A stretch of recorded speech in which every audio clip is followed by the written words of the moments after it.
Welcome to Essential Libertarianism, selected readings from voluntarist.com. Essential Libertarianism is voluntarism. Let's reclaim the anti-political heritage of this philosophy together. The essays and books we read in this show will bring us closer to the state-free voluntary society that we desire. Let's begin the journey. Unlicensed, Unnumbered, Untaxed by Carl Watner. An example of creeping statism, if there ever was one, is the now widespread use of Social Security numbers. No one, I dare say, could have predicted back in the late 1930s when the program was begun that 60 years later it would almost be impossible to live and work without such a government identification number. The purpose of this article is to explore the philosophy and efforts of some conscientious objectors who prefer to remain individuals rather than embrace a statist system which licenses, numbers, and taxes them in hundreds of ways. One of the most pervasive ways that government controls us is by regulating our right to travel over the geographic areas they have coercively monopolized. Each of the 50 state governments of the United States has a comprehensive motor vehicle and driver code which governs our movements. Generally, they accomplish this by requiring 1. That every driver of a motorized vehicle be licensed, and 2. That every vehicle traveling upon state roads be registered and tagged.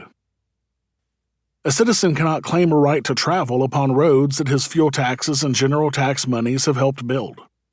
The states have created monstrous bureaucracies which have conditioned us into accepting state control over our lives, and which levy and collect extremely large amounts of money in sales and excise taxes, licensing fees from both driver permits and license tags, and collections from fines and penalties for violations of their so-called laws.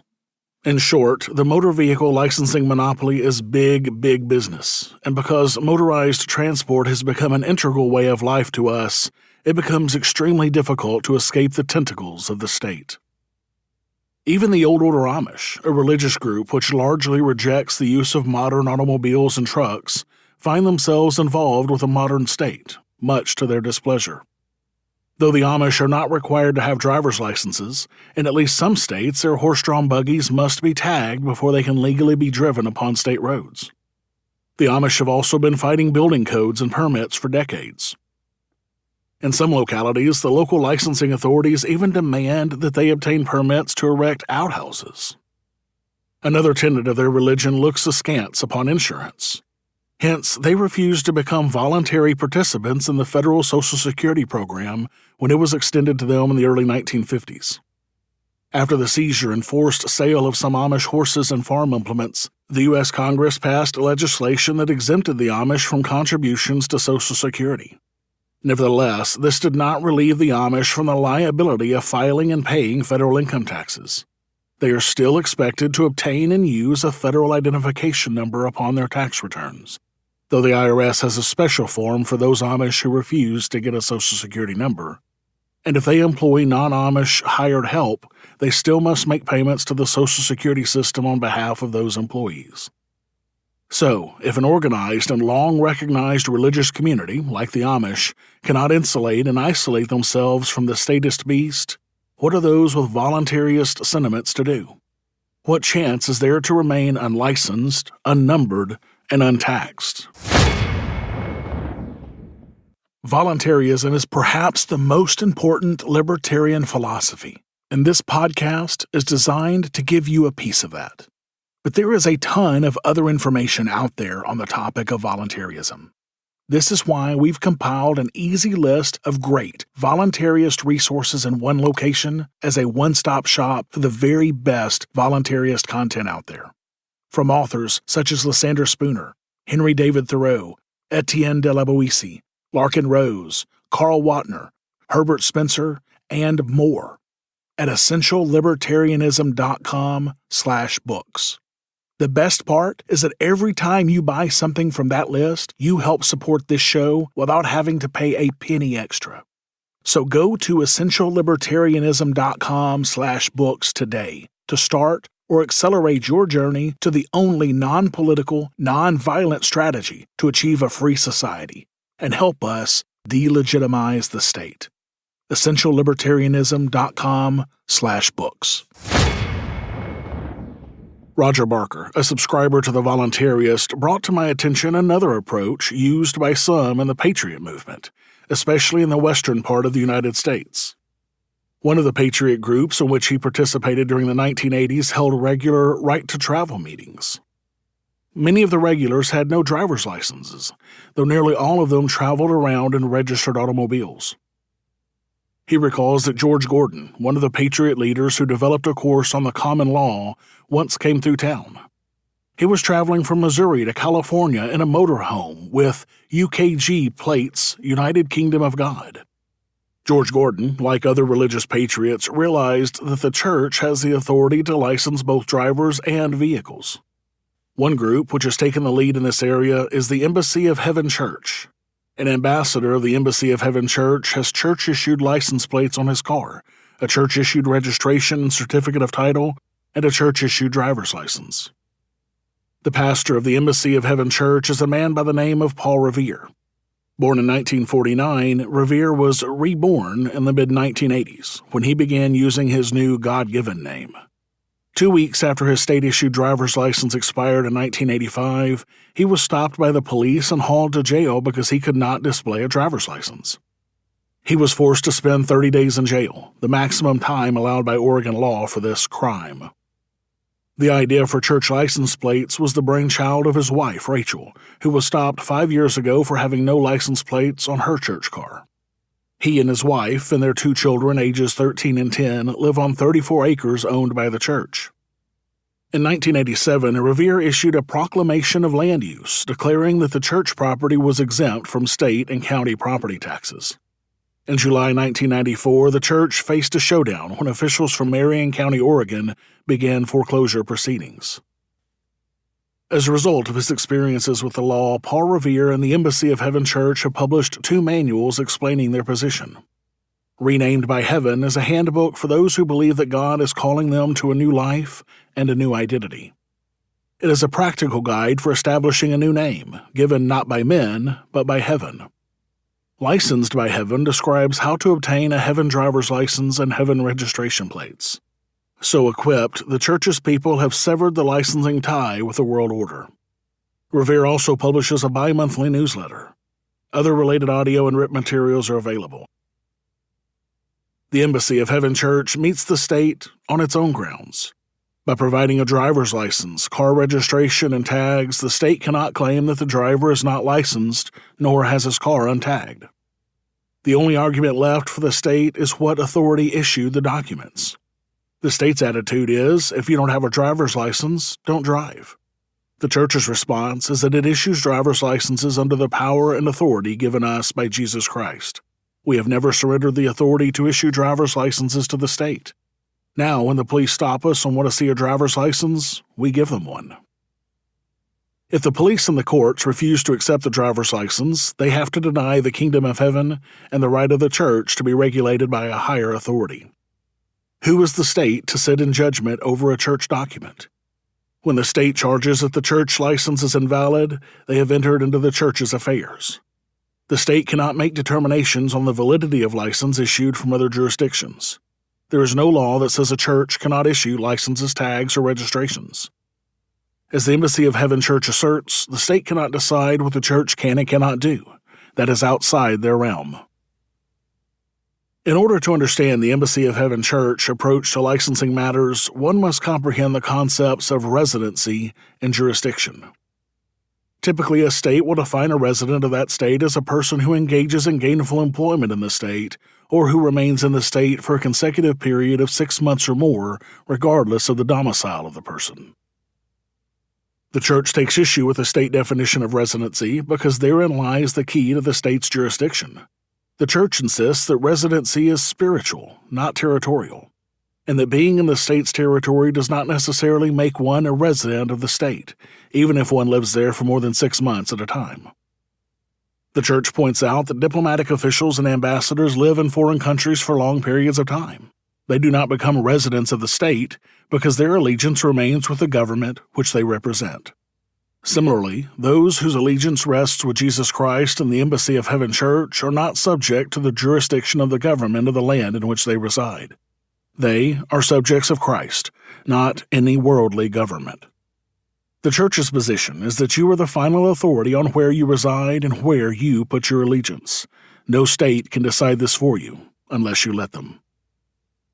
The purpose of having church-issued licensing documents is primarily to eliminate contention, not to satisfy a government requirement that drivers and vehicles have them.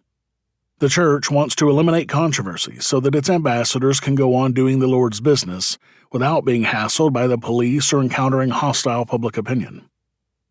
A Heaven driver's license is almost identical to a state driver's license.